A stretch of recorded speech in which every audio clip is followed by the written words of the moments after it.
Hey, everybody. Listen, welcome in the building. Happy Tuesday. I hope you had a good day so far. I had a really good day. So happy. We having in Jersey, if you're not from Jersey or this area, like we're having some nice days. And then, at night it drops back down cold again. But during the day, it's a pretty nice day. But listen, either way, I'm enjoying life. I had a good Tuesday so far, and I hope y'all did too. But you know what time it is, right? It's time for trending topics. So we got stuff to get into. And you know what?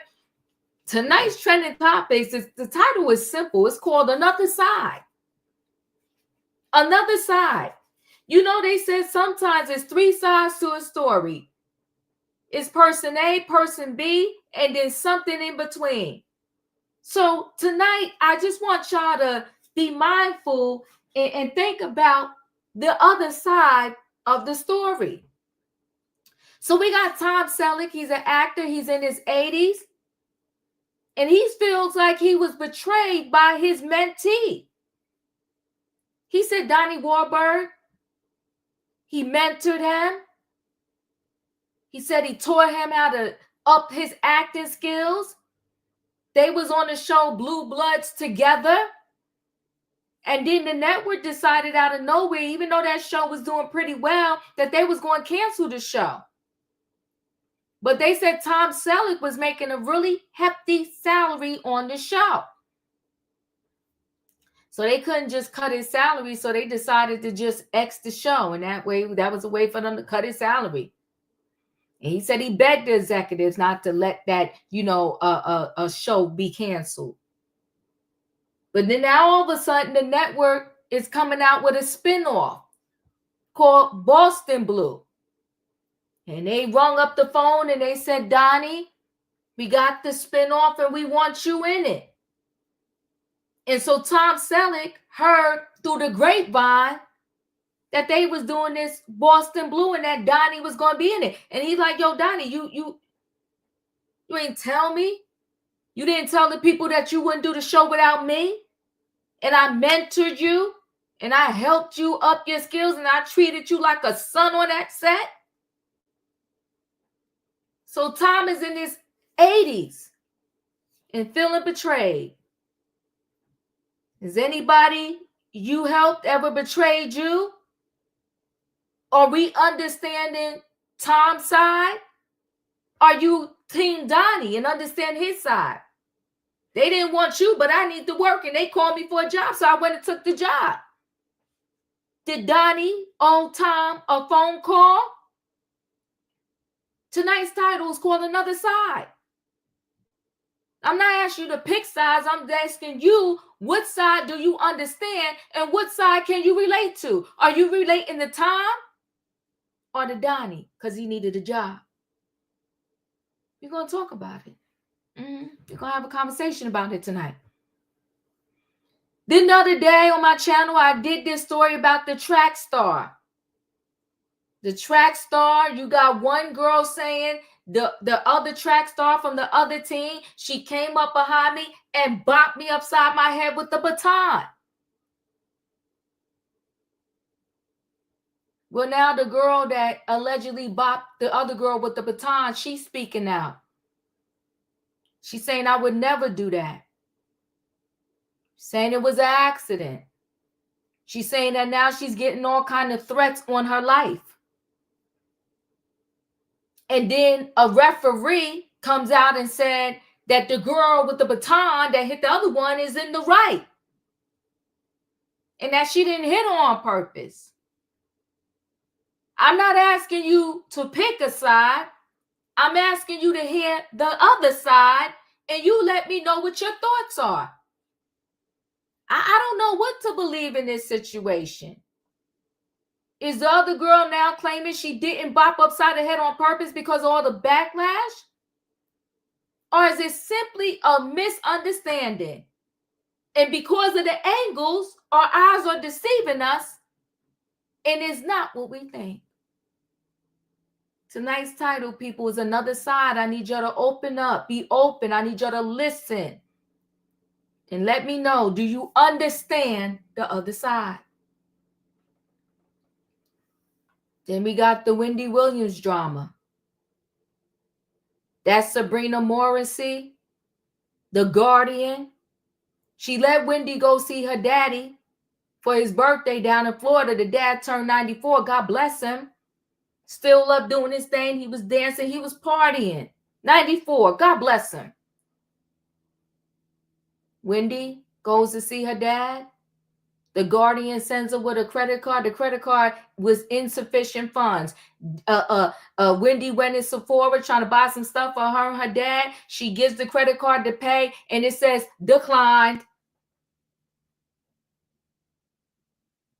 So somebody else had to pay for Wendy's stuff.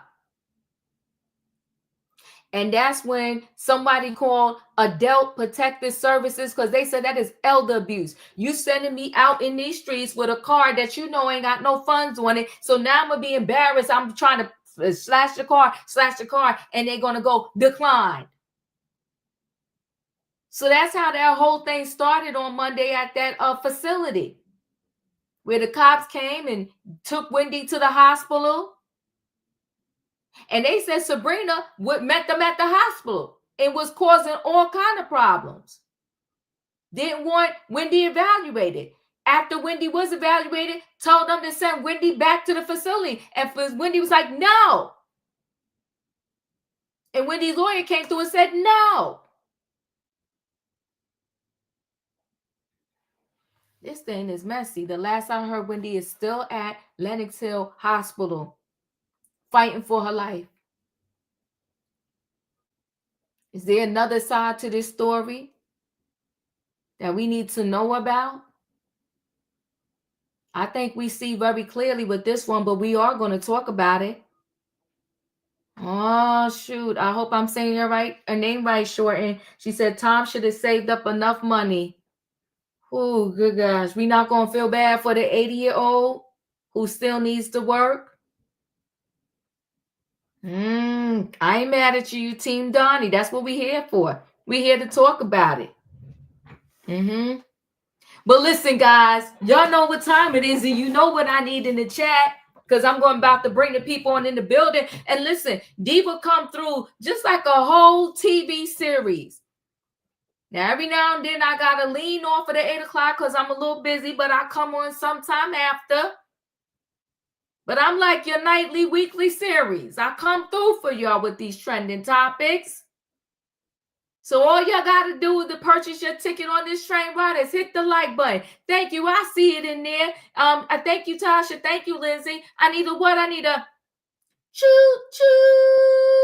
All aboard, everybody. It is Tuesday night trending topics, and we got stuff to talk about. It's called Another Side. Tom Selleck is feeling betrayed. The other track star, she speaks out and says she would never. And then we got the Wendy Williams drama. I'm going to bring the people on in the building. Hold on. Hey, Denzel. Hey, Diva. Hey, In My Opinion. Hey, Wayne. Hey, Felicia. Hey, Julius. Hey, Diva. Listen, people. Hey, y'all. Hit the like button. Hello, chat. Hello, channel. Hello, Hello. Panel. Hey, everybody. All right, so listen. Y'all got to keep an open mind. It's called Another Side. I'm going to bring Tom Selleck's story first, because I felt for him a little bit, but y'all got to tell me how y'all feel, okay? He's feeling betrayed. Did anybody ever betray you? Someone you helped out? Okay? So Tom Selleck, he's seeding that Blue Bloods co-star Donnie Wahlberg for stealing spinoff show from under his nose. He's going from his protege to sworn enemy. All right? So former Blue Bloods leading man Tom Selleck is said to be seething over the ultimate betrayal. Co-star and former protege Donnie Wahlberg is stealing his beloved TV show, RadarOnline.com can reveal. The 80-year-old former Magnum PI star bitterly fought CBS execs to keep his hit cop show on the air, but lost. Now sources tell us he hit the roof when he learned Wahlberg will be the star of the show's just announced spinoff, Boston Blue. The new series will reunite viewers with Wahlberg's character, NYPD officer Danny Reagan, as he moves to the hub and joins the Boston Police Department, where he'll team up with Detective Lena Peters, a character from a prominent law enforcement family. This is a huge betrayal, our source said. The Reagans never left New York. Now Danny's just up and moving to Boston? Selleck is furious. It's like throwing the rest of the cast away, including the star. While Wahlberg, deep Boston ties make this setting a logical fit, critics said the whole enterprise feels more like a reboot than a spinoff, and Selleck isn't fooled. Our insider added, Tom considered himself the father figure to Donnie and helped him with his acting skills. And now he's found out everything going on behind his back. It's a huge burn. He feels a sense of betrayal and he is furious over the news. Denzel, what are your thoughts? Tom is feeling betrayed.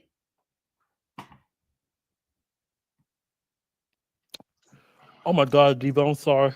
I was eating my food.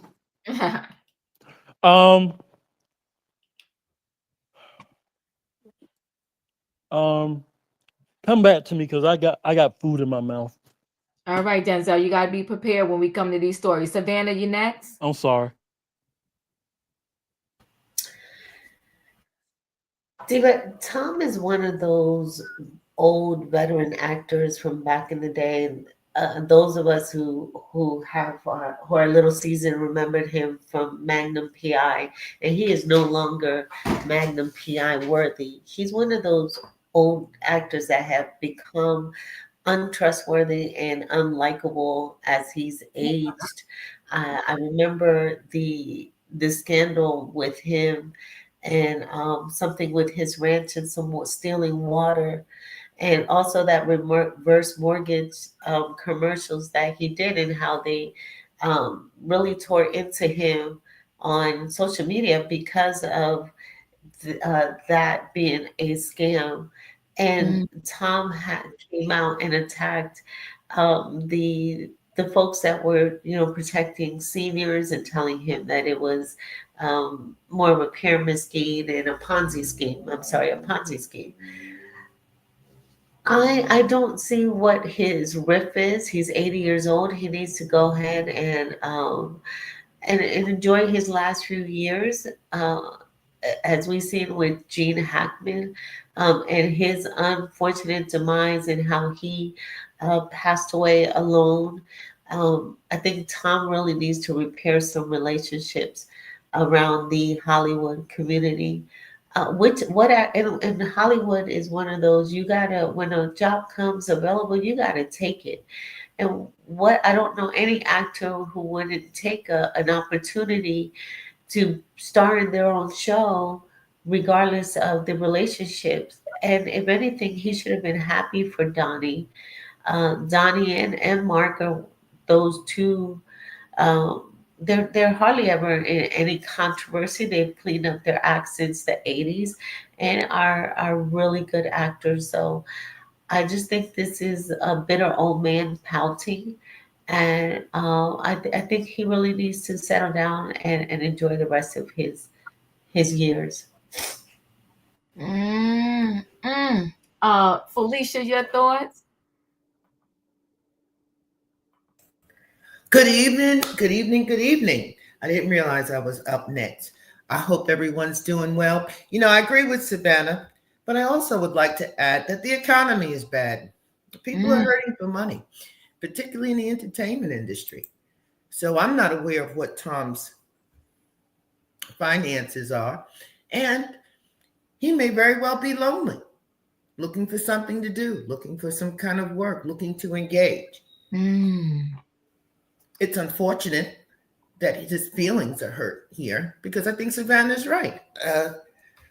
Donnie would go, somebody's offering him an opportunity, he's going to go take it. And Tom Selleck is out of old Hollywood, and he was a heartthrob back in the day. Everybody's oohing and ahhing. They just loved him. So maybe he's lonely. Maybe he needs the money. And so he's feeling a little rejected. I'm done. Thank you. And he's feeling betrayed by Donnie. Wayne?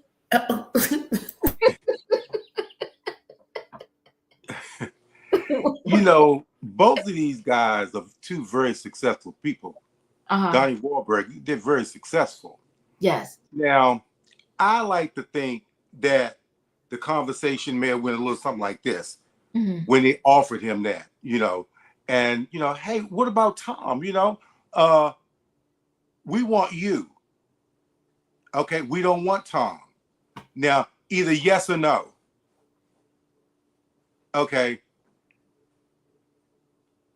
And he says yes.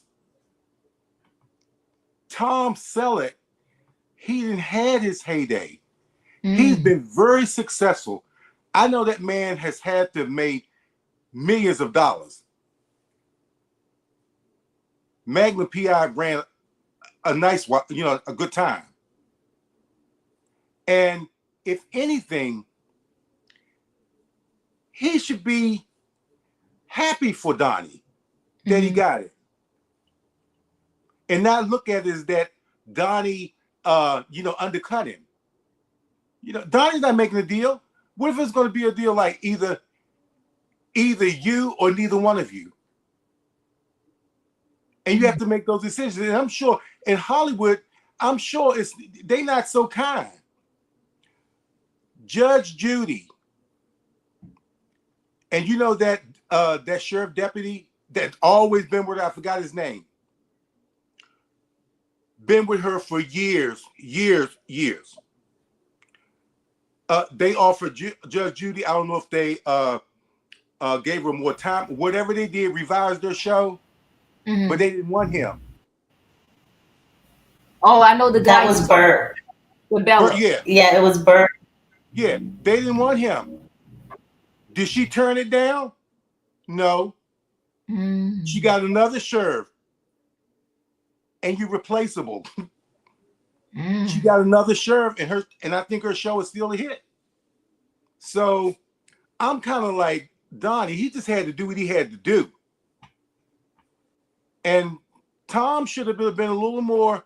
I mean, if he's hurting for money, he should have been a little more thrifty with his money because he made a lot of money. And if it's the money, I'm done. Okay, well, the people are agreeing with y'all. Okay. In my opinion, your thoughts? So as a Blue Blood fan, and I really do love the show. First of all, let's be clear. Tom Selleck, the last few seasons have went down in the show. You could tell he needed to retire and be off the show because his acting kind of like slowed down. Like he ain't got that oomph no more. You know, he was the daddy that was holding all the family together, and it wasn't holding together as much as he used to at the beginning. So I sometimes think people still think they're younger than they are. At 80 years old, this should be your retirement stage. And I don't think he's taking that as the grace that they're giving him. They want him to bow gracefully. And instead of him bowing out gracefully and giving it to the younger generation, because let's be clear, Donnie ain't that young neither. I mean, he, 55? So he's not that much more younger neither. He's going to have to quit after a while too. But he got a family that he got to take care of. You know, he got Jenny McCarthy over there. He got, it's his wife. He got to take care of his family. So ain't nobody turning down no chicks. I'm sorry. And you ain't doing that. Friend or no friend. Friend, I'm sorry. You know what I'm saying? Like, we did this as a family. I'm going to carry on the family business, okay? And I'm be in Boston, okay? I'm moving from New York to Boston. And he's actually from Boston. So it's going to match his demeanor much better. But I think you should be happy when somebody moves on up. And I don't feel like this should have been an issue that he should have brought to the social media because it does not look good for him. This man has had an amazing career. Bow out gracefully. Take your flowers and leave like you should. Tom, they ain't feeling good for you, Tom. You're fine, Denzel. I'm rolling back to you in a minute. Julius, you're up. I mean, shoot, what? He mad that it's in Boston? He doesn't want to give us math holes a shot? Listen, we could talk the squat just as good as the best of them. I'm just saying. So what you mean, Mr. Tom? Let Donnie have a shot. Let Donnie carry the mantle. And I mean Donnie Wahlberg, y'all. That's who I mean. Okay? I mean, because think about it. You know, the man has had an amazing career. Donnie is in his prime right now. There's probably not going to be too many opportunities left. Let him have it. Woo. Katrina, your thoughts?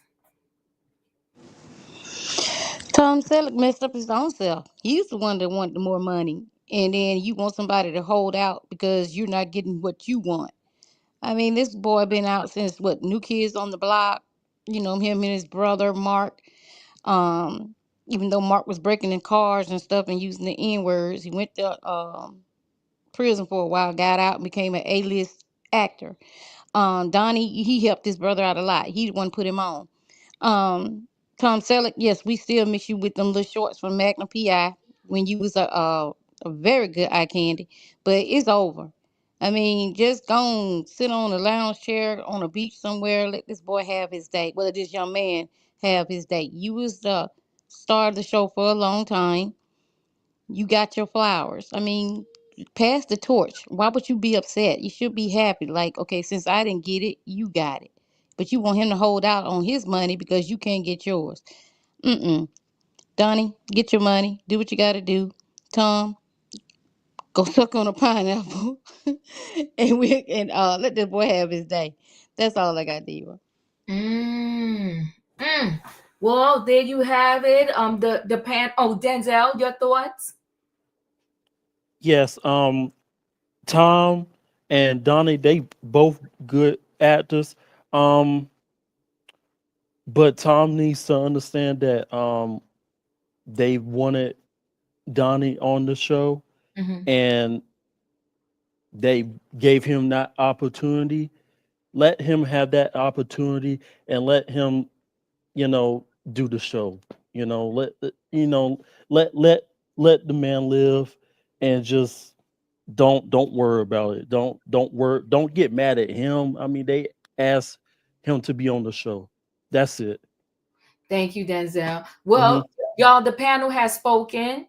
Um, and they're not feeling for Tom Selleck. Tom Selleck, keep your head up, because the people are saying that you need to just retire and get over it. I guess nobody cares that you mentored Donnie. Nobody cares that you treated him like a son while he was on the set, and nobody cares that you helped him build up his acting skills. They still telling you to get over it. Keep your head up, Tom. The panel has spoken. So let me go ahead and move on to this next story. I did it the other day where I showed you where this young track star says she was running. The opposing track star bopped her upside the head with the baton. The other opposing track star, got disqualified, and then the video went viral. People were giving her death threats, and she said, y'all need to hear my side. Remember, tonight's title, Another Side. So let me share the screen, and let's listen to the one who is being accused of bopping the girl inside of the head. Let's hear her side of the story. She spoke out. Let's see if we can listen to this. On state, give me those details. It was the state meet. It happened on Tuesday. The state meet was on Monday and Tuesday. Yeah. Gotcha. And that was March. Let me make sure. March 4th. March 4th. So this happened Tuesday, March 4th. Mm-hmm. Okay. Talk to me about, you're on that track, 4x2 race, right? Yeah. Talk to me about how the race was going up into that incident. Talk to me about that.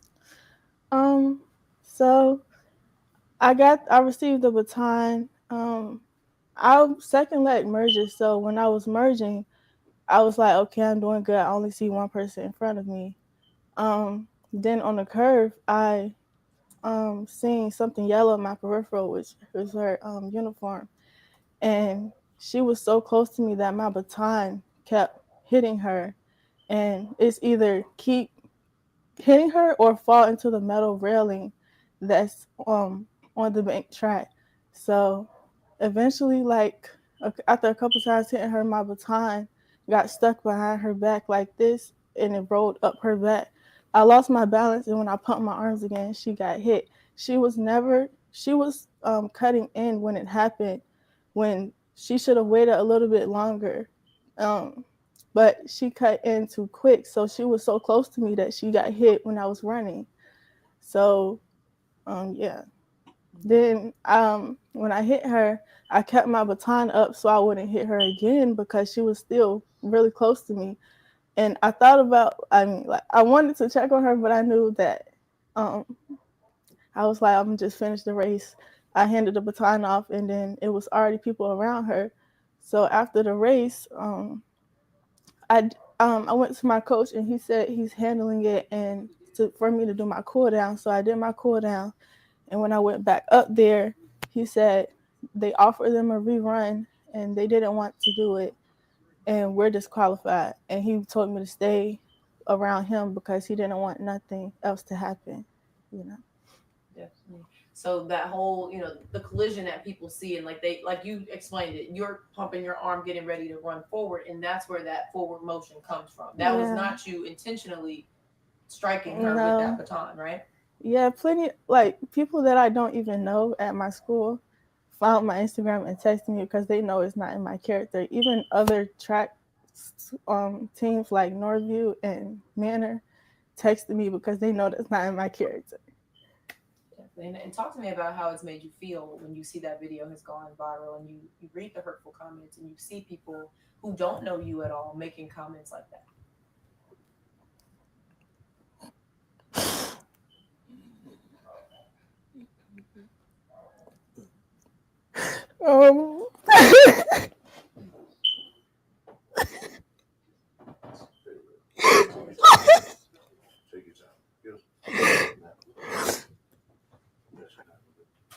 It's like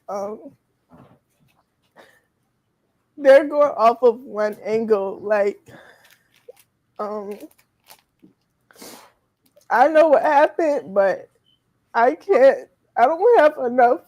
Like they went on the news. I'm just a person by myself. Nobody's gonna believe me because I can admit from the video it does look purposeful, but I know my intentions and I would never hit somebody on purpose because of jealousy. It's plenty of people. I know I'm not the best at track. I applaud her for being such a great runner. I would never hit somebody because of jealousy. And it's like at the end of the day, I'm a child too. And I'm sorry. I didn't intentionally hit her. I didn't know it was gonna cause a concussion. I didn't know all of this was gonna happen. I would never do that to somebody on purpose. Literally, when I used to play basketball, I literally used to apologize in the middle of the game. Like nobody does it. Like, I'm not the type to hit somebody on purpose. Like I've never been in a fight. I've always been in honor roll. I never get calls home. So just people making just off of a 9-second video, they're assuming my character, calling me ghetto, racist slurs, death threats, all of this just because of a 9-second video. And I have a lot of supportive people around me, so I love them for that. And I know it's not affecting, it's just a lot on me. I'm confident in myself. I know what I did. Nobody's going to make me think that I did something that I didn't do.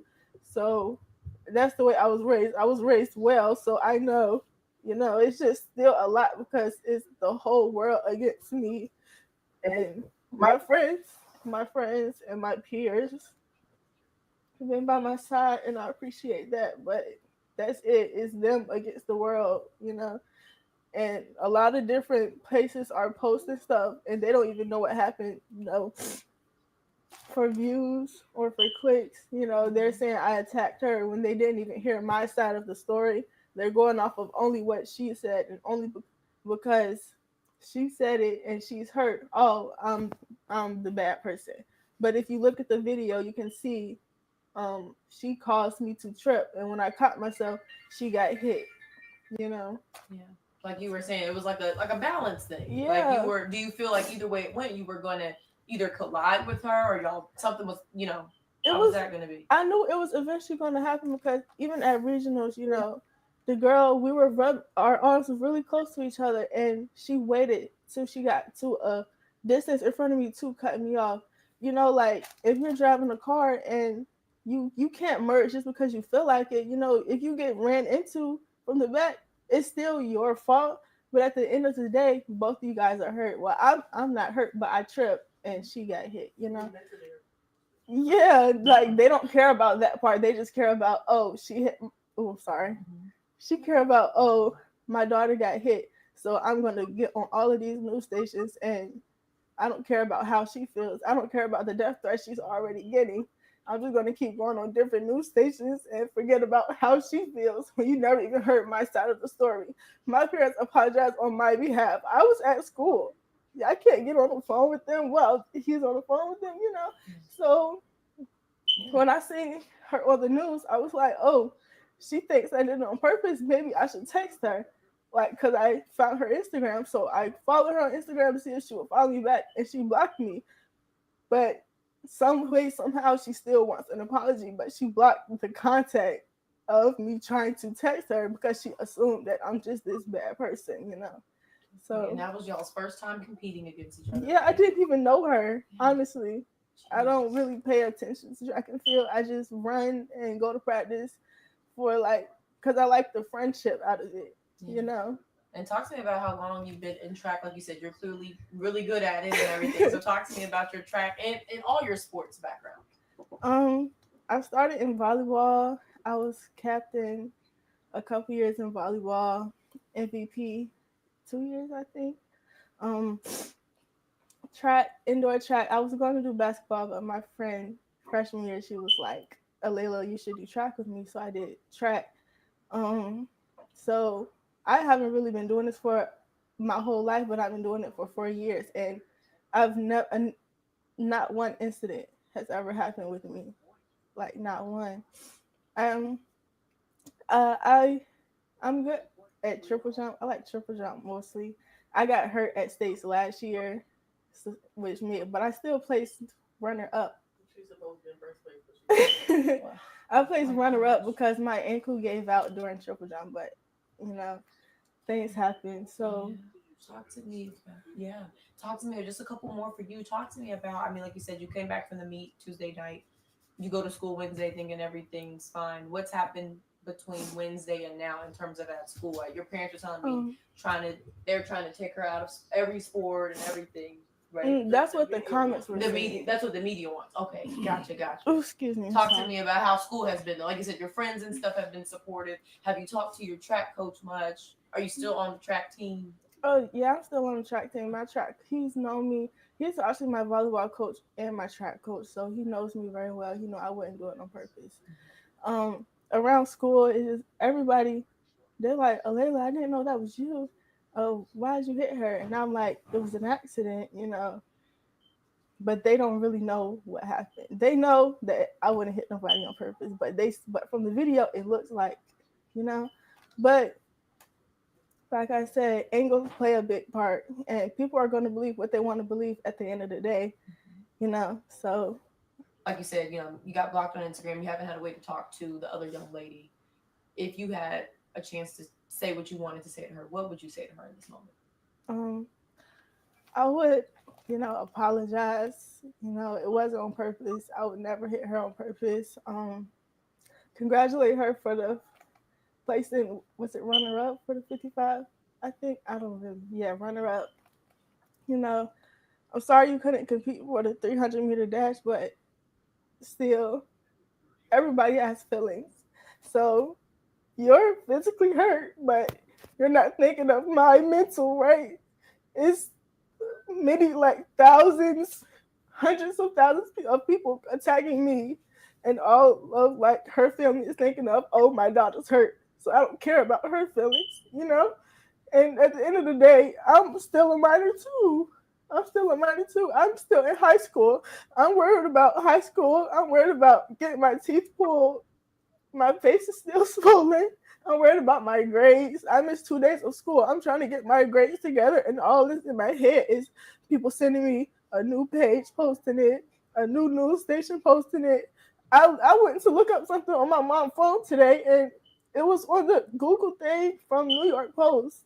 And I'm like, nobody even heard my side. You know, they're just doing it for views, for clicks. But at the end of the day, they're not like, nobody's considering my feelings, like nobody except for my family and my friends.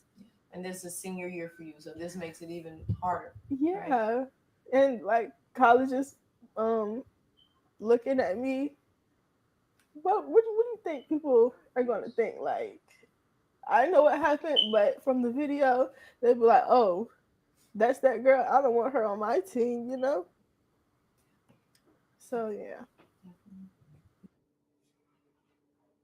Oh God, it's sad. Let me see if I could just make that smaller. Hold on 1 second. I'm sorry, guys. It just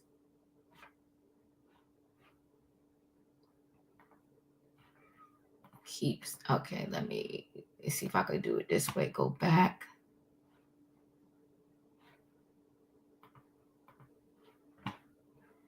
All right. Hopefully that did it for me.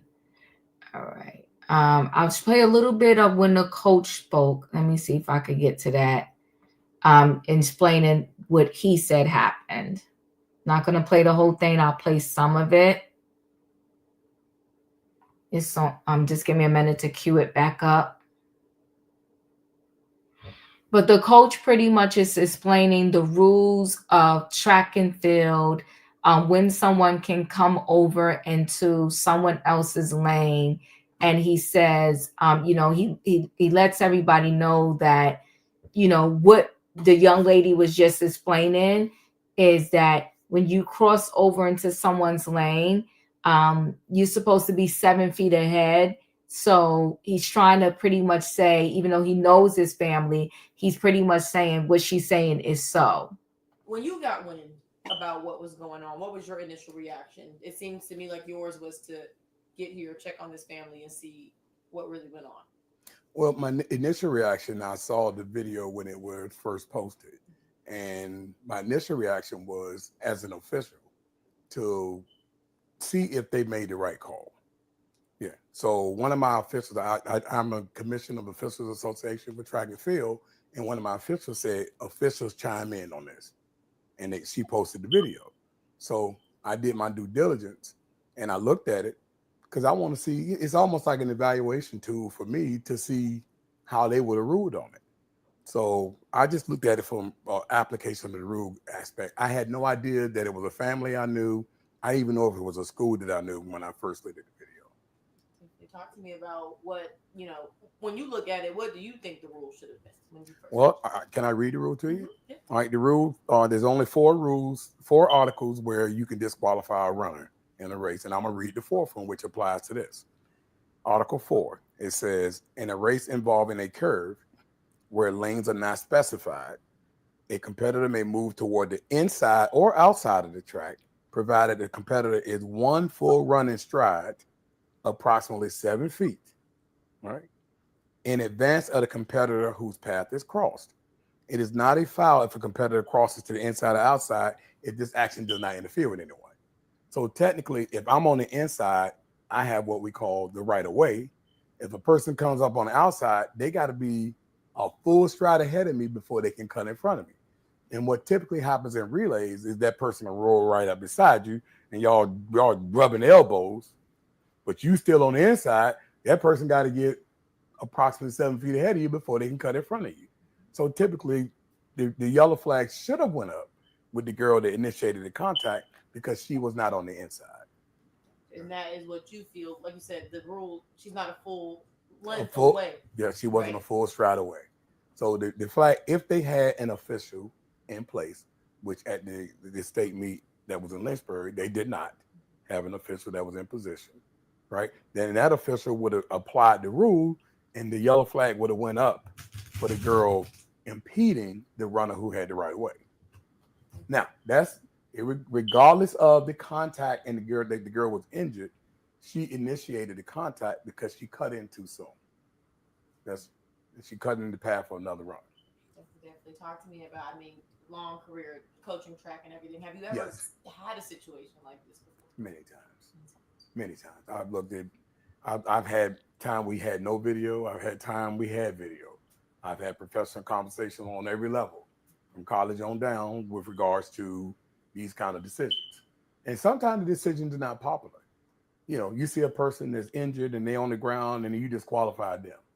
Yeah, but if they're the ones who were the perpetrator and they initiated the contact, regardless of the injury and the accidental contact, they initiated it.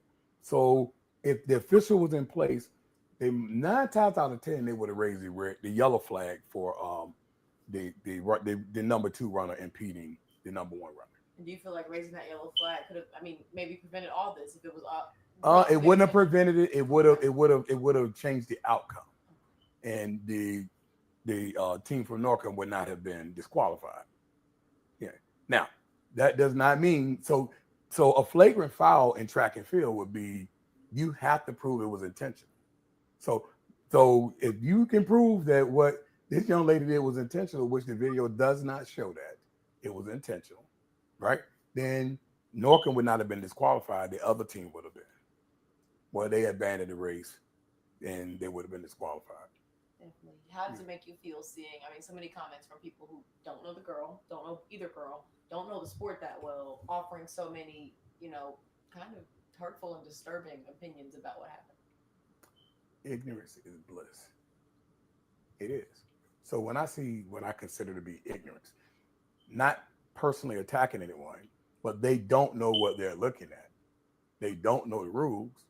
Of course, everybody's entitled to their own opinion. They can say what they want to say, right or wrong. But I can just tell you, when it comes to being an official, we have to apply the rule as it is written. And if that rule was applied as it is written, they would have disqualified the team who made the contact.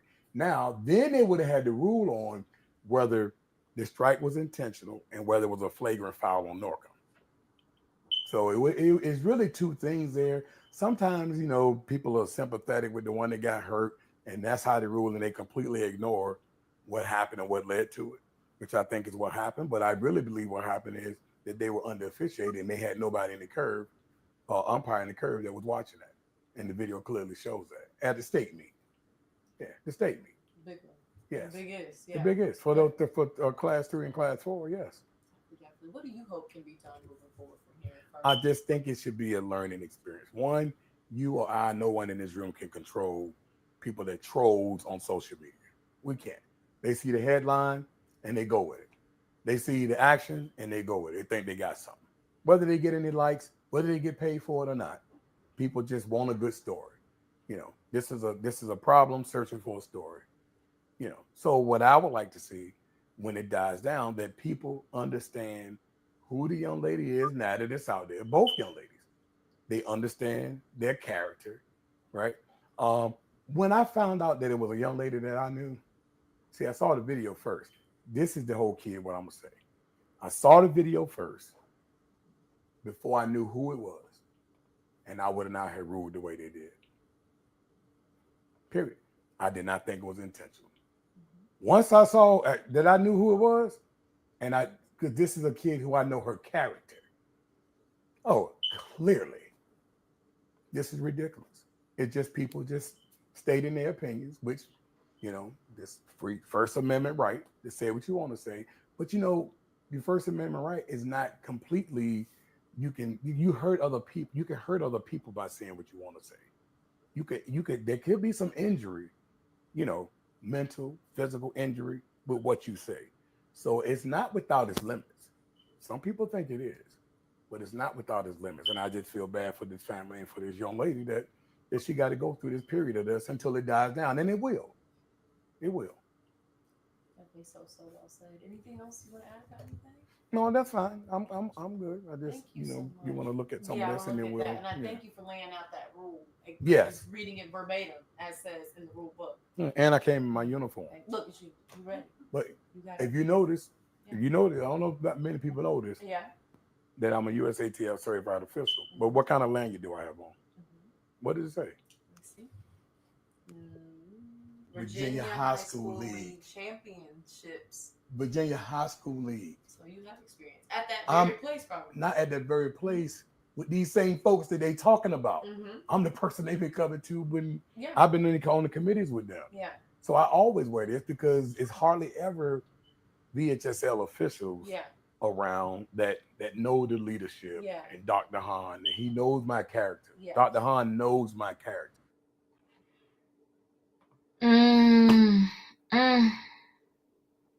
Denzel, your thoughts. We heard the other side. She said she would never. What are your thoughts? You know what? I'm gonna use my words very carefully because she is, she's a child. She's a child. I just want to ask you something just to make sure I heard it right. Did she say that they were sending her threats? People are threatening her. Yes. Okay, I'm gonna put this out. I'm gonna put this out here. I'm gonna use my words very carefully. If they are sending her threats, they wrong. That's crossing the line. Right. If they are doing that, I feel bad for her on that. They wrong for that if they doing that. That's crossing the line. But what I will say is they saw the video and they know what they saw. They know what they saw, and then they want to think people are stupid. They want to act like people are stupid. And then what I didn't like, and this is my personal opinion, and this is what I saw. People might think differently. That's fine. But what I saw was she was putting a performance. Her tears didn't seem genuine to me, and it looked like she was laughing, and she didn't seem genuine. I hope the victim, I hope she is okay. I hope she's okay. And this girl here, I hope that she learned from her mistake. I hope she learns from it because she is a child. So I hope she learns from it. But this coach, and I was looking at the ceiling, Diva, because I was getting really heated. He was trying it. And then he's trying to, I don't know. He's trying to imitate people like he was doing too much. That's what I'm trying to say. He was doing too much. I was like, dude, really? What are you doing? Like, really, man? You acting unprofessional. And I know he saw that video too, and he wanna say what he said. He was wrong. And everybody that was out there, they saw it. But I hope everybody learns from this, and he needs to do a better job being a coach, because what he did was unprofessional, and that was an epic fail from him. That's it, Diva, and that's all. All right, Savannah, your thoughts? We heard the other side now. This is the other side. What are your thoughts? Well, the other side wasn't sincere. First of all, the coach needs to be fired because he's acting like we didn't see a video where clearly another young girl, a runner, a track star, was assaulted and ended up with a concussion. So a child got hurt during a meet, and they're wanting to excuse it because she came into the lane. Now, I watched the video several times while he was speaking, and the child did not cross into her lane until she was struck upon the back of her head. And the way that the young lady that was speaking, the way that she raised her hand, I didn't see anywhere where she stated that the child tripped her. I didn't see that, and I saw several angles, and where the child's arm had came into contact with the baton. I didn't see that either. What it seems to me is that this child made a bad decision, and life is about choices and decisions we make. And she made a bad decision, and bad decisions have consequences, and it can affect and change your whole trajectory of life. And I don't think this young lady is going to learn from this incident because she has a village around her that are coddling her and excusing her bad behavior. Instead of her, the proper thing to do was to check on, if it was a mistake, you should have stopped and checked on the young lady as she went down to the floor, because she had to stop her race. You wanted to continue your race and make it so you can hand off the baton, but the young lady that you struck stopped her race. So I don't, it's unfortunate. I think this young lady is more of the effects of the backlash she's receiving on social media. And as we know, this generation, social media, their reputation, it's all about likes, clicks, views, and she's getting everything that she's getting is negative.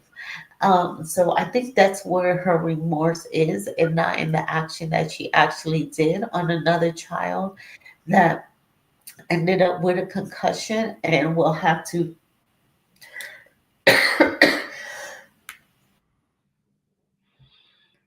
Whew. Well, this is rough. Felicia, your thoughts? Thank you, Diva. So I don't know. Listen. If you paid one more second of that coach, I was gonna go in there and do something myself. It was just bad. It was just bad. I'm so glad I had something else to do while he was dribbling and dribbling and drooling and showing you recognize this T-shirt or this shirt and this BS. And I'm gonna ask you, who was that doing the interview? And was that her mother? No, that was a news person. Oh, okay. Because there was a lot of leading questions there when she was interviewing both people. And I appreciate when you ask us to please look at both sides. Please listen. And thank you. And I did.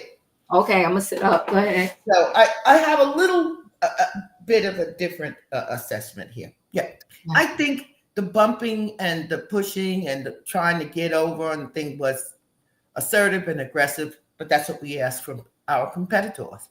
That's part of what they're doing out there, juggling for position. And yes, I believe that happened. I don't believe that she did it with malicious intent. I really don't. Because I'm listening to her. And what day did the mother and father did you show us them? Was that Saturday? I can't remember what day. I think it was Saturday or Sunday. Yeah. So it was Sunday because I didn't go live Saturday. I went out Saturday. It was Sunday. Okay. So we are 72 hours later from when we here saw the mother and father had asked for an apology.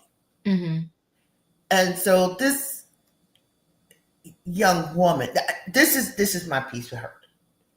So she said she couldn't do it after the meet, and her coach asked her to stay in his space. Don't be going over there. And I agreed with what the coach had said. Okay. But we saw this on Sunday. And she said she went today to go tell the girl, I'm sorry. She went the next day and she tried to get the girl on Instagram, but then the girl blocked her. Right. I would have blocked her too, because I don't know what you're doing. But what I really believe happened here, because I looked at her hoodie. Mm-hmm. She's a senior. Mm-hmm. It is 72 hours later. I believe some of her college acceptances has been rescinded. Mm-hmm. I think, like everything else, I think this is all about economics. I think they got the call that we're going to have to rescind your acceptance, or we will still take you, but we won't have you on the track and field team. We're going to pull the scholarship. Oh, good gosh. And I think this is what initiated her going public with the apology, because she reminded me of that girl. Opinion could tell me that girl named down there in Alabama who told us when she claimed to saw the baby out on the road that what she needed to Russell. Thank you so much, Carly Russell. What she needed to apologize for, her lawyer had apologized for her. That kind of arrogance isn't going to win anything for you. And this little young lady right here did the same thing. My parents apologized. I was at school. And all of y'all don't know nothing about me. Why is she angry with the gray-haired diva? We were just talking. I don't think anybody up in this panel had any sure judgment. Things happen. You know, people in the chat, things happen. But she was very angry. And so I'm trying to figure out now, the other young lady says she suffered a concussion. You didn't say you were sorry about any of that until you was about 70% into your interview, and your coach. And a fractured skull. And a fractured skull. Thank you. And your coach, the one who know everybody really well, didn't apologize or share any sorrow about the hurt done to this other young lady at all. So what I think is going on is that coach was contacted about scholarship money and opportunity, and they said, we need to get you in front of the camera so you can apologize and let the people know what happened. And so I do believe that there was bumping and pushing and shoving. Yes, I do. And I do believe that it was not with malicious intent. However, her apology was 3 days too late, and whoever was doing the interview was not without bias. And so I'm not receiving 90% of what I heard. Thank you. Whew, Wayne. Well, I hope both of them can get together and get over this, you know, and, you know, so that people know that, hey, we're okay, because they said they don't know each other. She said she didn't know her, you know, so she really doesn't know anything about this young lady. She doesn't, and, you know, vice versa. So I hope they can come together and kind of squash this and move on. You know, I think it could have happened the way she said it happened, just the way the other girl said it happened to her. We wasn't there, so we don't know.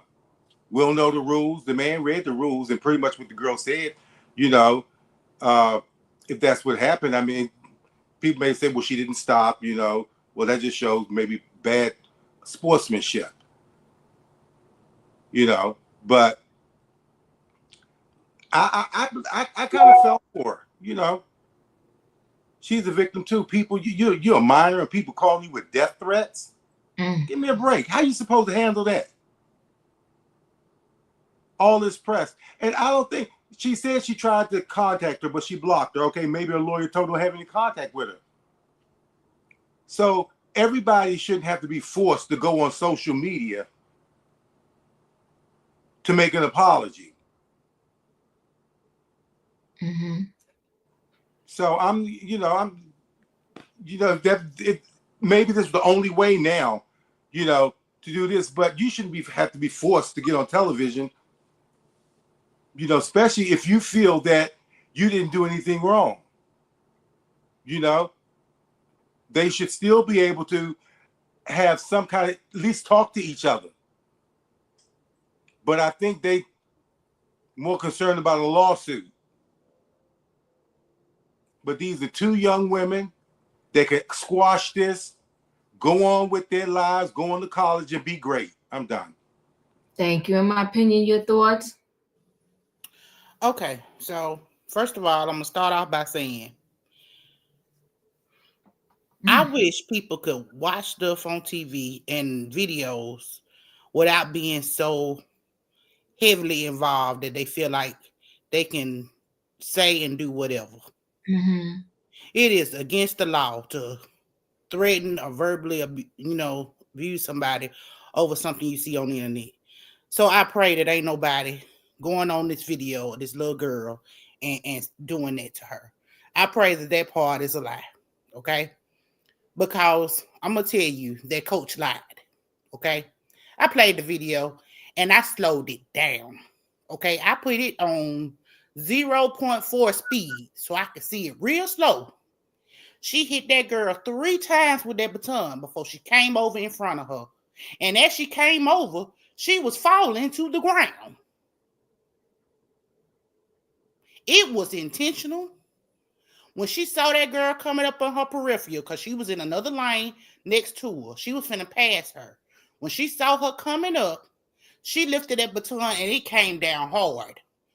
3 times. That girl slid across her and flipped over. She jumped over her like it was a hurdle and kept on running. Okay?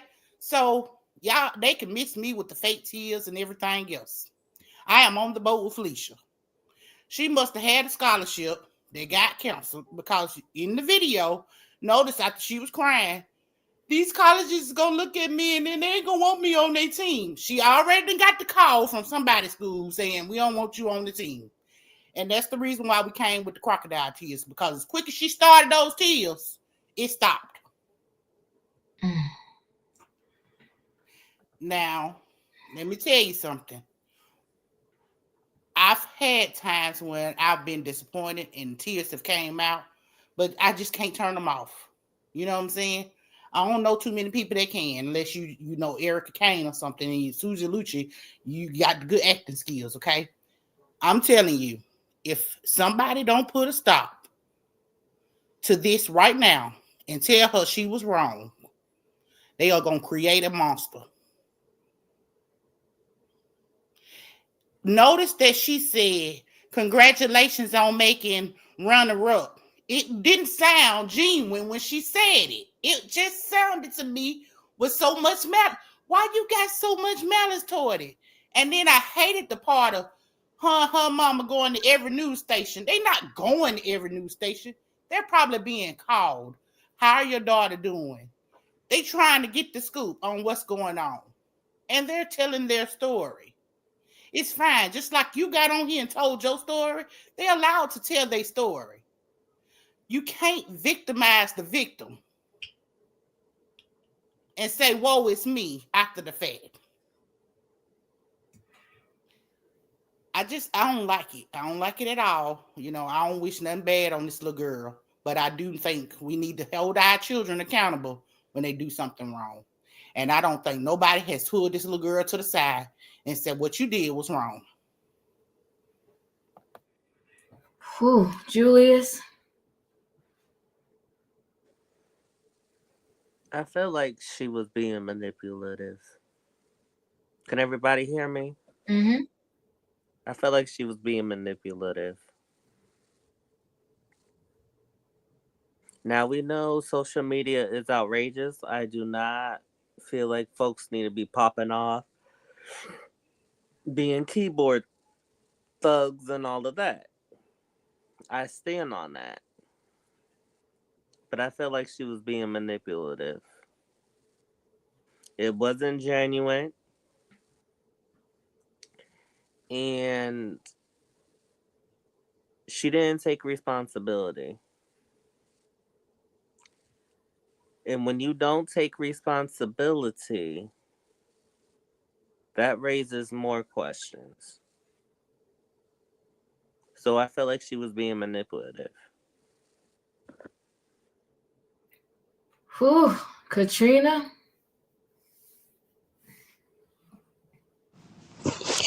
Yeah. She said the girl almost made her trip. Mhm. And I guess by the girl almost making her trip, her reaction was to hit her in the head with the baton. Now, Mm. she said when the girl went down, she kept running because she wanted to finish the race. Now, the humanity thing would have been, let me stop and check on her if this not malicious. That's what I would have did. Even if I would have lost the race and if I seen that I hurt somebody, I'm not going to keep going. I'm going to stop and see what I did and are you okay? But you was trying to win the race because they said that girl that she hit in the head was like one of the top runners. So if you felt bad, and I'm not saying that she didn't, but I'm just saying, if you felt bad, you would have stopped and made sure that she was okay. Even if they had to call the race or whatsoever and let them re-race and all that. If you cared. Obviously you didn't care because you jumped over her and kept going. So that would have showed people, well, I wasn't, she didn't try to do it, I did it by mistake.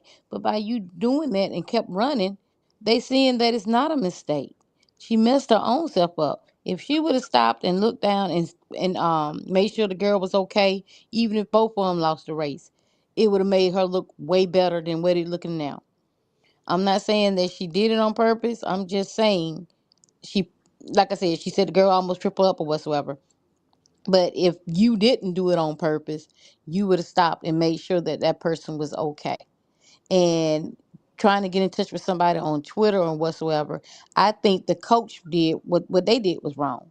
What he should have did was went over there and said that she wants to apologize before anybody left, and that would have showed that she didn't do it intentionally. He probably told her to do it intentionally so they can win the race. Who knows? These people are crazy. But going on social media and all that type of stuff, that just bring more harm to it. I just wish they would have handled it in a different way. The adults should have handled it in a different way. But like I said, if she fallen and kept going, she should have stopped and made sure the girl was okay. And that would have showed her in a better light than when she being showed now. That's all I got. Oh, well, we seen the other side and we see how you feel when you hear the other side. All I can say is woo, woo, woo. We're going to roll into this last story. Wendy Williams, she's putting up a good fight. She's not playing. We have the young lady that called Adult Protective Services to help Wendy because she said this is elder abuse. It's a mess. It's going down. So Wendy Williams, police escort was good exercise, ditched the scooter for the hospital trip. So let's just take a listen at this. Let me see when I'll wait for this commercial to go by.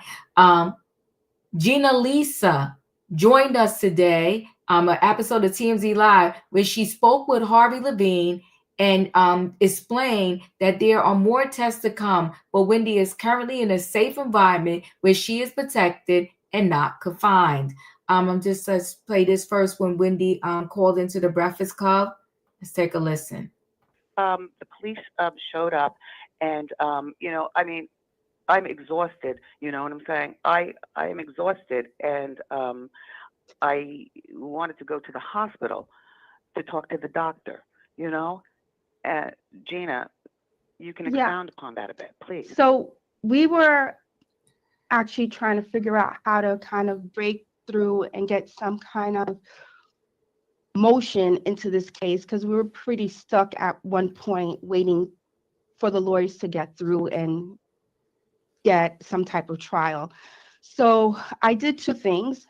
I wrote a letter to the Adult Protective Services explaining to them Wendy's situation. She was isolated and we needed an investigation. Yesterday morning, during our morning calls, I told Wendy we will be calling the police. And we will be speaking to police and we will be telling them that you are isolated. I pleaded with the police as if Wendy was my child. Please, you need to get her off this floor. And listen, she is confined. I told them I am not incapacitated, as I've been accused. And this floor that I live on is the memory unit. The people who live there don't remember anything. Unlike me, why am I here? What is going on? It's a cry for help. When the officers were there, Wendy started to feel she had a little bit of anxiety. And I said, tell them that you need to go to the hospital. And I said, when you go to the hospital, you're going to ask for an independent medical evaluation. Yes. But the building was giving us a hard time. They first sent a nurse. Yeah. And they're like, oh, Wendy, we'll take care of it. I'll take your vitals. And I said, no, thank you. No, thank you. And I'm on the phone and I'm like, no, we need a medical doctor. Right. The nurse says, oh, we have a doctor in the building. No, I want an independent doctor. That's right. And I'm like, no. Doctor. Yeah, I said, no, she needs to get out. We need to go to a hospital. That's not a hospital. Right. We need to get her out of there, and she needs to be seen by medical outside of this facility. And then finally, the cops were okay with that. And then the ambulance, and Wendy was okay as well. And they called the ambulance. Now tell us what happened when you got to the hospital, because there were claims that they did a test and she got 10 out of 10 on the test. So what happened when she actually got to the hospital?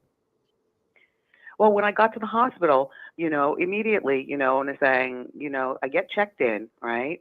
And then, they checked me for the heart palpitations and they did all kinds of scans and Gina, can you expound upon?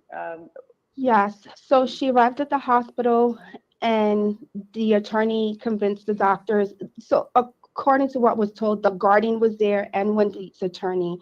And I think there was a little back and forth as whether she was going to allow Wendy, the guardian, to get evaluated.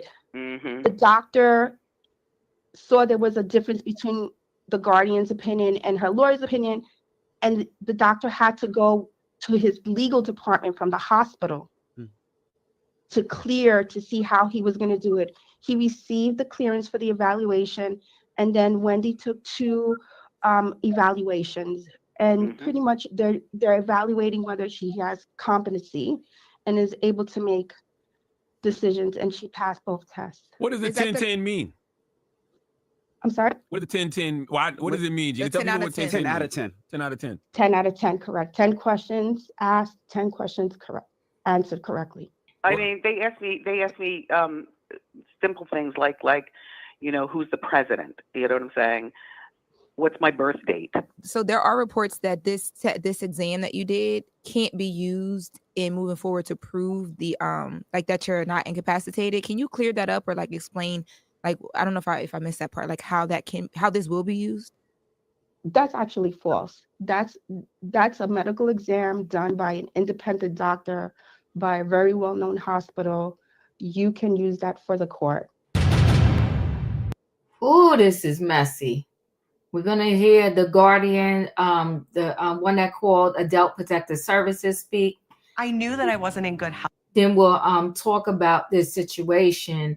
That Sabrina Morrissey was trying to send Wendy back to the hospital. Back to the facility. Wendy fought to not go back to the facility. And Wendy, lawyer filed a motion to get her moved out of that isolated situation. They also talked about how, it's elder abuse. How you sending your client somewhere right now when he's in the hospital.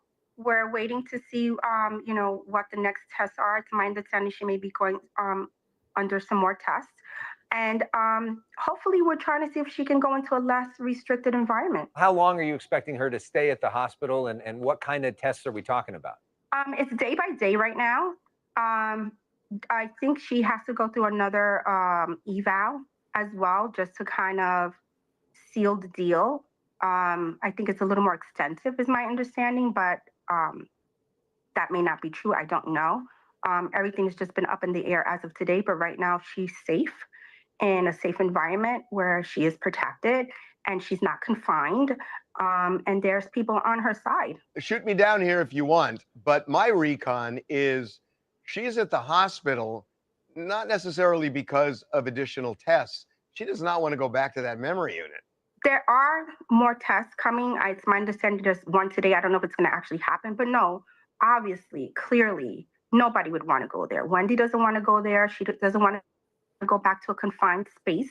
She doesn't want to go onto a locked unit. No, she definitely does not want to do that. And she feels very protected at the hospital. Has the guardian said anything to Wendy with everything that's going on? I mean, that we have a documentary and the NYPD and Adult Protective Services and a psychiatric test and all these things.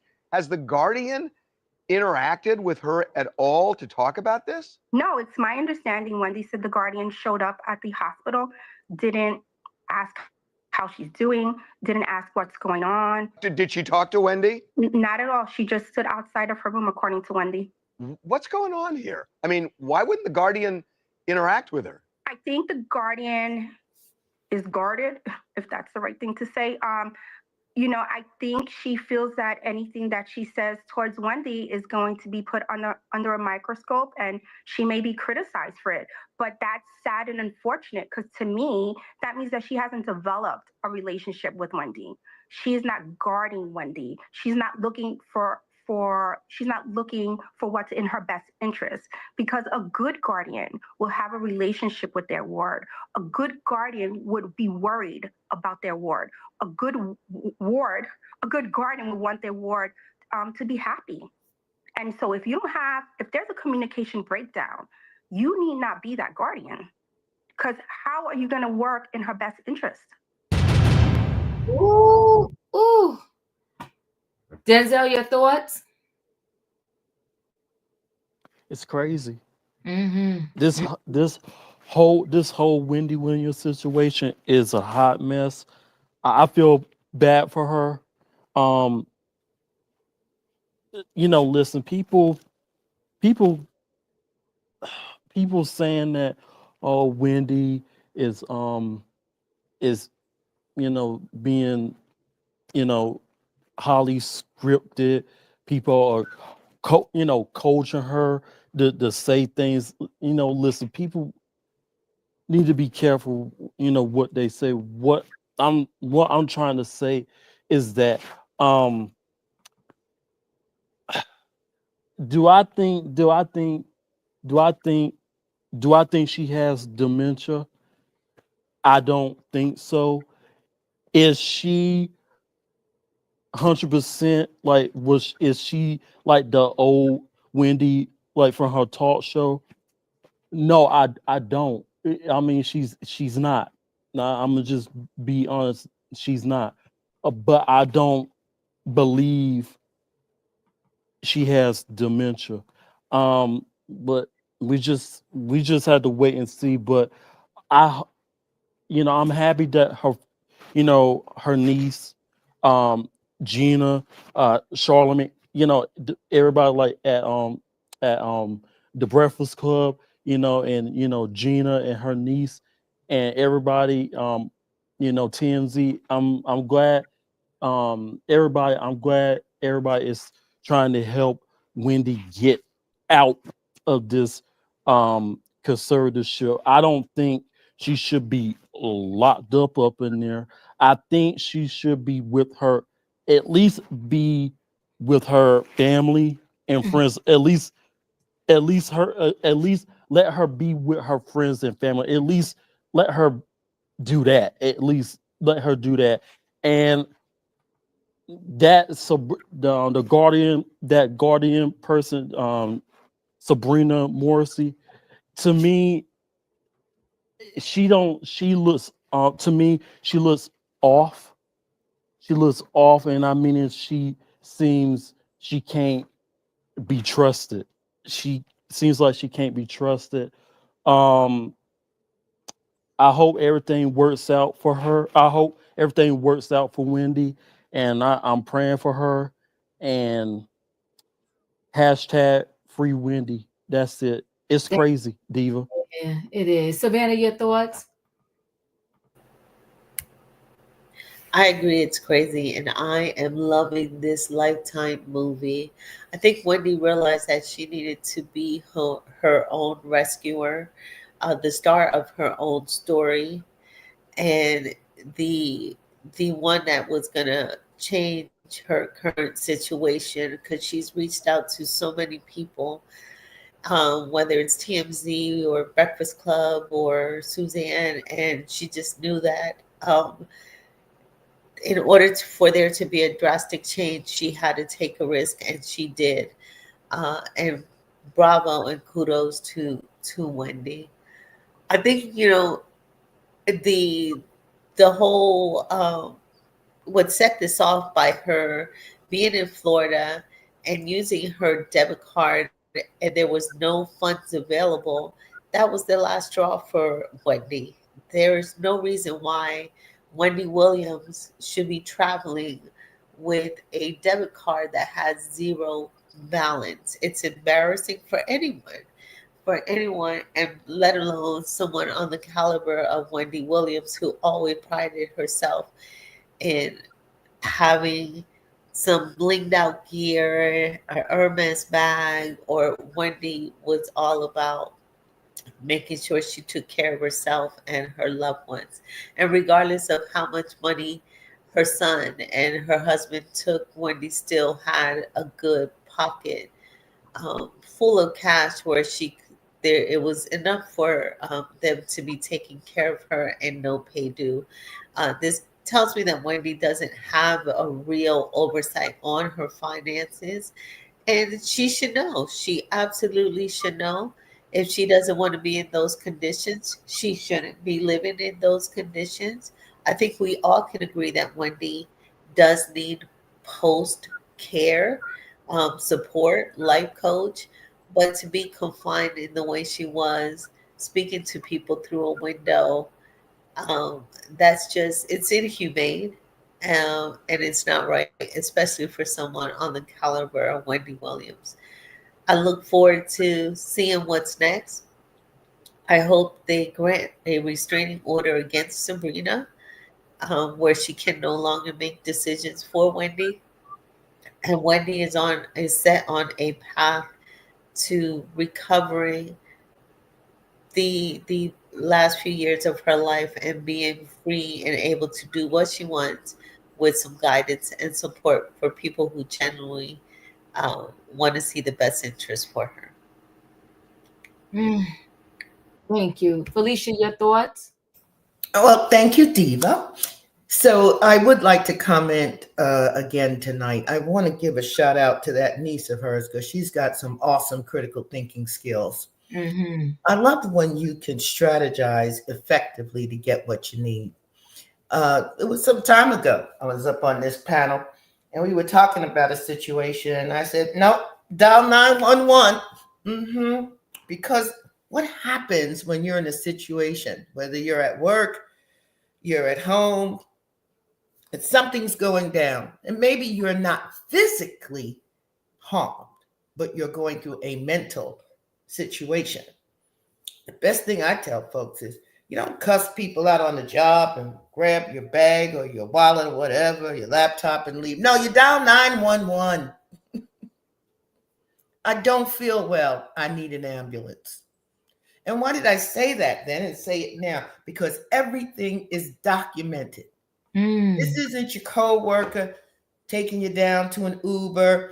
This isn't your employer calling you a car. This is a documented incident where people who are in authority will have to follow up.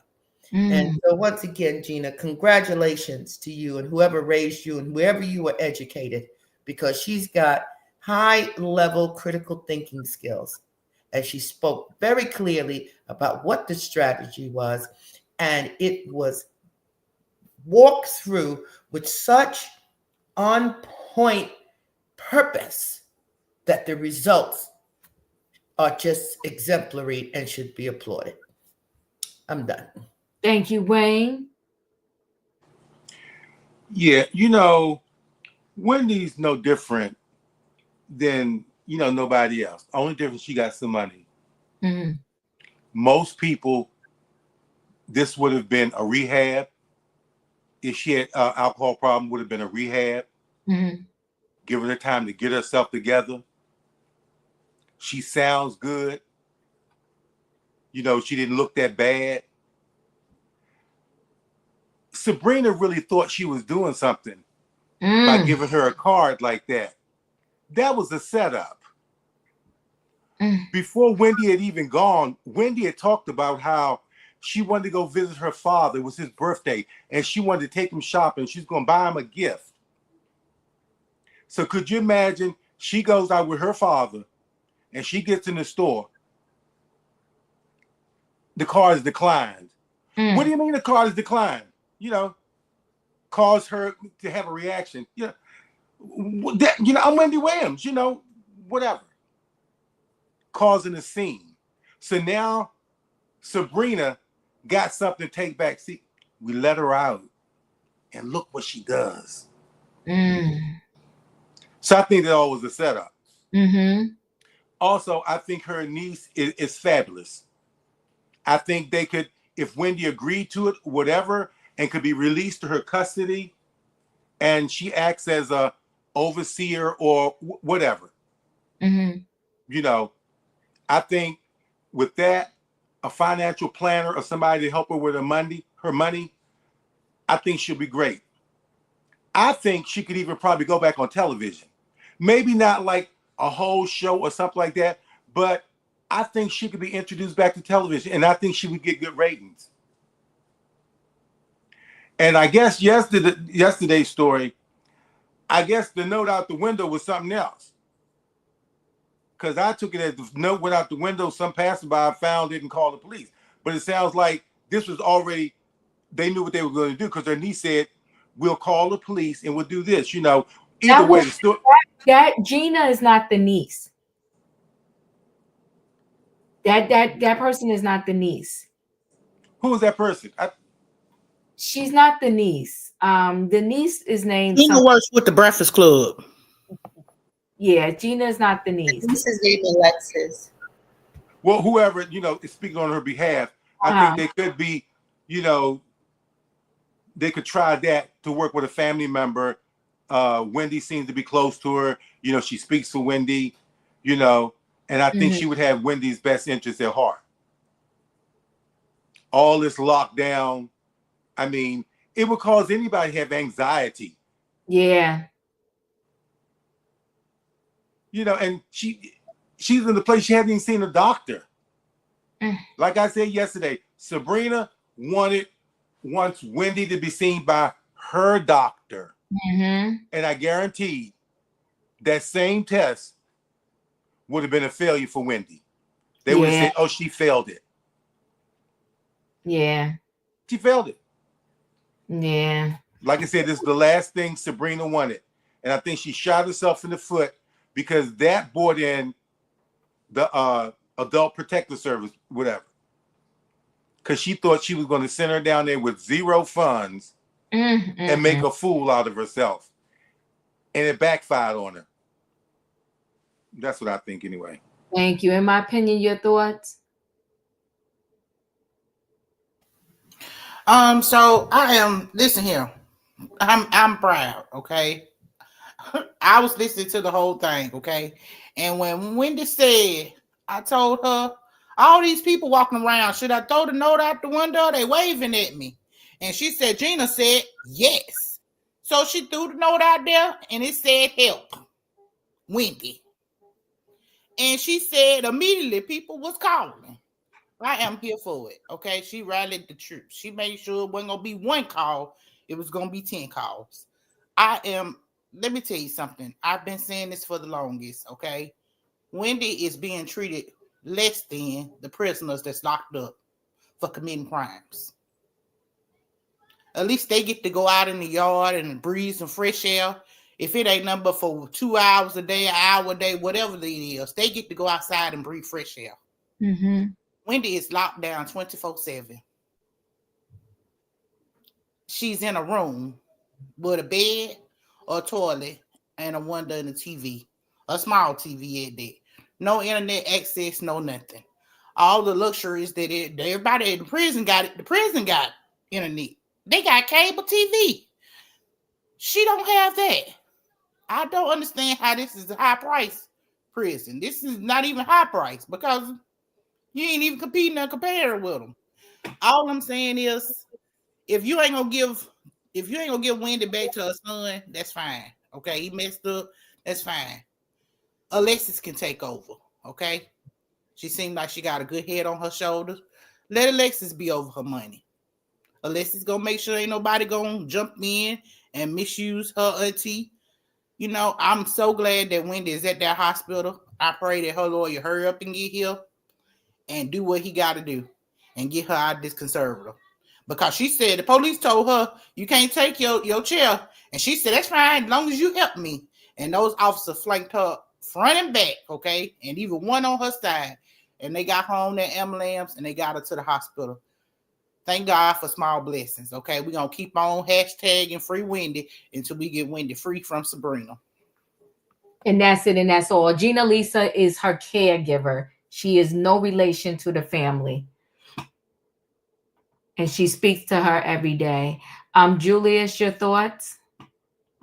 I've been saying this, and so that interview proved my suspicions. A predatory forgery by Wells Fargo. And her caregiver said,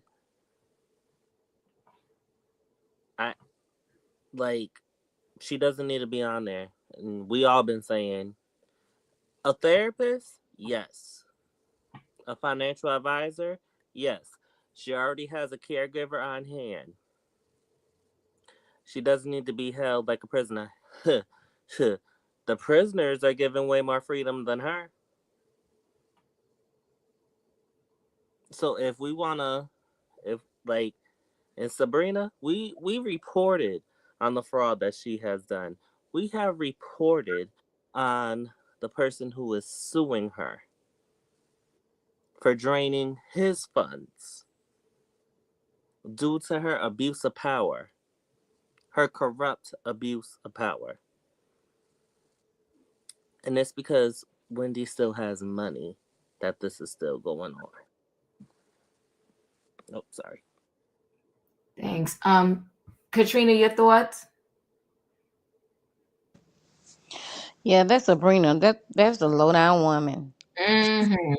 She's just scared. She's so scared now that these people have stepped in because you tried to stop the doctors from doing evaluation. If you was caring about Wendy, you would have wanted the doctor to do the evaluation. Mm-hmm. She's a low down woman. Now she realized that she had got caught up, and now she probably panicking now because she had no idea that Wendy was going to pull that stunt and get up out of there. And Mm-hmm. for her to tell the people, don't run that test, don't do that. Why? Why not run the test? If you so secure about saying that she's incapacitated, let them run the test and let them prove you right. You didn't want them because you knew you was lying. I'm not saying Wendy is all together there, but she sounds like she's all together there now. I mean, that's a sad situation, and you didn't put yourself in that situation where you know for a fact that you was keeping that lady hostage so you can keep using her money. That's what you was doing it for. That is a low down woman. That is, oh my God, that woman. She got some reckoning coming. As you get this to this lady, and you know you did it for your own selfish reasons, not because Wendy was incapacitated. And I'm not saying that Wendy, is fully sober or whatsoever. That's not my place to judge. But I'm just saying is you did this so this woman can be back in that place so you can continue getting her money, what you had spent. And now you're going to have to answer to people and ask where the money went. Where is the money? Where's the money? You didn't want to do that.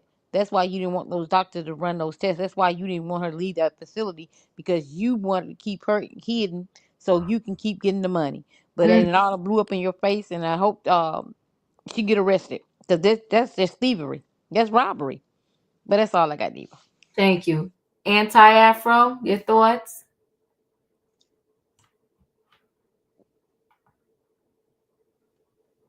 Hello, everyone. Hi. I'm going to ask a question first. May I? Sure. If you are interested in the future, I would be happy to come on your panel and explain the guardianship law. Well, it's called guardianship in New York, conservatorship in California. I am not referring to your panel, so please don't take offense. There is very little understanding of the law, so there's a lot of confusion. So I've been leaving comments in the chat, so I don't want to offend people. But what Sabrina Morrissey is doing is completely legal. She cannot stray from the court orders. Whatever the court orders are, she cannot deviate. If she deviates, she can be prosecuted. So just think about it, everyone on your panel. Don't have to answer my question. Whoever has children, How would you feel if someone did something medically against your wishes? That's the situation, because Wendy is a ward of the state. The judge decided that. And there is a list of orders that the conservator or guardian, because we're in New York, she has to follow. She is the one, just like your parents. I hate to say this in a demeaning way. In essence, Wendy's a child. That is a judge's decision after an entire battery of tests were conducted by Will Cornell, a battery of tests by a group of neurologists that takes 3 to 4 months. Now, let me back up. I've been a therapist since 2007. I work with people who are conserved. I have to go and interview them. All the experiences that these people have been describing, how they treat you when you go and try to meet with the conserved person. I have my credentials. Most of the facilities know who I am, but when they don't know me, they start calling security on me. They think I'm going in there to do something to these people. I don't worry, because I have authorization to be there. They finally realize who I am because they called 15 people. They start apologizing because they'll get fined $45,000 if I don't get in there and do my assessment. These documents, conservatorship reports, are from 45 to 150 page in length, including attachments. It is an extensive process, and I feel horrible that Wendy has been set up to think she can come onto the media and just start saying things and then her situation will change. I think she's being exploited. You have criminal defense attorneys up here talking about mental health hygiene law they don't know anything about. God bless the woman who's been with Wendy. What is her name? Gina? Mm-hmm. Yes. She is a community advocate and she's doing an excellent job. She works for a community-based agency. Wendy really likes her. She's doing everything she can, but she cannot override court orders. Everything she's doing is excellent, but one thing she did say that was not correct: a psychiatrist cannot override neurologists, and they can't override court orders. In order for this conservatorship or guardianship, I apologize, I'm in California, to be terminated, the judge has to be convinced that a second set of comparable evaluations determines that Wendy does not have major neurocognitive disorder. The tests have to be comparable. The judge has to first allow the process. And this is the drawback. We don't have those assessments. We don't have anything. I have clients that have gone through the process. I mean, I don't want to disclose anything because I can be in trouble. But I've had clients where they come to me and something's not right. So it's a whole process to get them through the whole entire, it's like 3 to 4 months in length. Physical therapy, speech therapy, occupational therapy, neuropsychologist, their primary physician, then the neurologist, everybody meets and discusses, all the reports are put in. Then the neurology team does the workup, brain scans, brain imaging. This takes 3 to 5, maybe 6 months. Then there's a decision, consultation. Brain matter volume loss is brain matter volume loss. Are we saying that neurologists, Will Cornell, are lying about these brain scans? That's what they're saying, that this is a lie. Did this not happen? The judge would have to have said, oh, I'm just going to ignore the fact there's no brain matter volume loss. That doesn't change. That's what neurocognitive disorder is.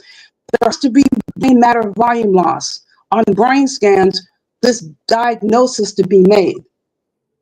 And of course, Wendy is not going to say that she has this. I haven't met a client yet that says, I'm cognitively impaired. They get very upset. You ask them questions. What are you asking me that for?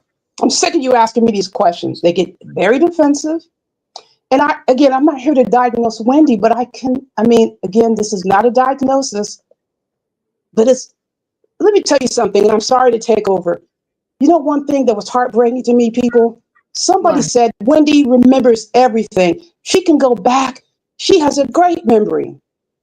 People with dementia, and that's a global term, they can remember 50 years ago.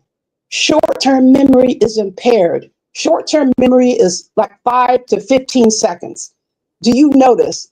And if you haven't, go back and listen to her interviews. She gets lost. She has to rely on the people in the interview with her. Can you explain that? Can you tell them that's not a sin? She shouldn't be punished for that. She's struggling to reconnect. She's struggling to recall what the answer is. Charlemagne has to keep asking her, okay, so what about that? Because he's asked her a question, right? And she didn't answer it. She starts to talk and she says, well, Gina, tell him about that. She's not recalling a lot. So I see the impairment. Again, I'm not diagnosing her. And as far as you know what I mean? That's significant. When you go to a criminal court and you're charged with a crime, the judge asks you some questions, right? Mm-hmm. To see if you have the very basic capacity to participate in assisting your lawyer, not intricacies, because that's for the expert. We're not in the courtroom, but the judge obviously was asking her basic questions and determined she wasn't able to answer them. Why would they do this to her? Just, you guys can have your opinion. I'm not trying to change any of your mind. Why would they say that she doesn't have capacity? If she kept saying, you know what I mean? No, you need to tell us, Wendy, Miss Williams. You need to tell me if I'm asking you these questions. There are basic questions that you need to answer. I have 13-year-olds that go to juvenile court. They can't answer the very basic questions. So the judge determines they don't have capacity and they can't be charged. Doesn't mean they're going to be locked up. They get placed on probation. Oh, I'm sorry, not placed on probation. They can't be charged with that offense. The case is thrown out. So anti-Afro, let me just go in there, and I understand what you're saying, right? I personally do not believe that Wendy is the Wendy that originated or started out on her talk show and all of that, right? But I'll cut it short and say this. Do I think she needs to be locked up in that facility without being able to go outside, without being able to interact with her family? She didn't have a phone for a long time. Someone came up on my panel the other night. I can't remember her name, but I connected very well. If you put any one of us in isolation, we're not having no human contact, we're all going to lose our freaking mind. Right. But Wendy's not being honest with you. Wendy. But hold on one second. She had to beg for a TV. She had to beg for a cell phone. She's not allowed to see her family. Even people that are in facilities that don't remember their family is allowed to come visit them. Even though the family member don't recognize who they are, the family members are still allowed to visit them. Sabrina has an alternative motive. I believe nothing is back and got no connections with nobody. I believe there were people in cahoots together that got Wendy in this conservatorship because too many people on the street that need help that ain't nobody for them. But because Wendy has this money, they got her in this facility that's calling, and that floor costs more money a month than the other floors. So they moved her from the one floor on the other floor, where now you need a key and an elevator to ask somebody. And I don't care what nobody say. When you want me to go see my father and you give me a card that declines, that is elder abuse. So yes, Wendy needs out of this conservatorship the way that it is. She needs her freedom. She should be able to see her family, and not for 2 days when you send me on my dime and then you give me a credit card that gets declined. So no, I'm not saying she's 100%. Right. But I'm saying she don't need to be on lockdown and in this situation like it is. And she ain't that stupid, because when they said drop the paper out the window, help Wendy, she wrote help Wendy herself, because nobody in that facility helped her write help Wendy. She said help Wendy. She dropped it out the window. The woman told her we calling the cops. This is what we doing. And Wendy said, okay, that's good. We out of here. So listen, I got to shut this down because y'all know. Okay. Where I have Miss Diva, can I say just quickly, real quick? Yes, real quick. Okay. Wendy Williams said, I choose not to talk to them. Why She said, I who's choose not to talk to them. abusing She her? said that. Okay. Okay, I She said that. gotta go though, y'all. I gotta Okay, go. all right. Thank you. Thank you, everybody, for your patience. Okay. Y'all rolling me into a 2-hour show, which I haven't been one of those in like forever. Listen, people, I love y'all. Thanks for being here. Thanks for spending this time with me. Y'all know the routine. If you didn't hit that like button on the way in, you hit it on the way out. Tonight's title was Another Side, okay? And that simply was because what? I wanted y'all to hear, understand, have some compassion and some sympathy for the other side of the story. Nobody felt for you, Tom, but I'm telling you, Tom, keep your head up, okay? The track star. Listen, I'm going to agree with you, Wayne. I wish that these two young ladies can talk it out. I think it was a mixture of a lot of things going on both sides, right? And I'm not saying that getting bopped upside the head or was right or wrong, whatever, but I am saying that death threats is going way too far. I wish that people will get back to what teens really are. Both these coaches need to get together, then get these families together and have these young ladies talk, and let's move on. Wendy Williams, hashtag free Wendy. Thanks for being here, y'all. Good night and goodbye, everybody. Hit that like button. In the words of Tay Tay, do not cheat the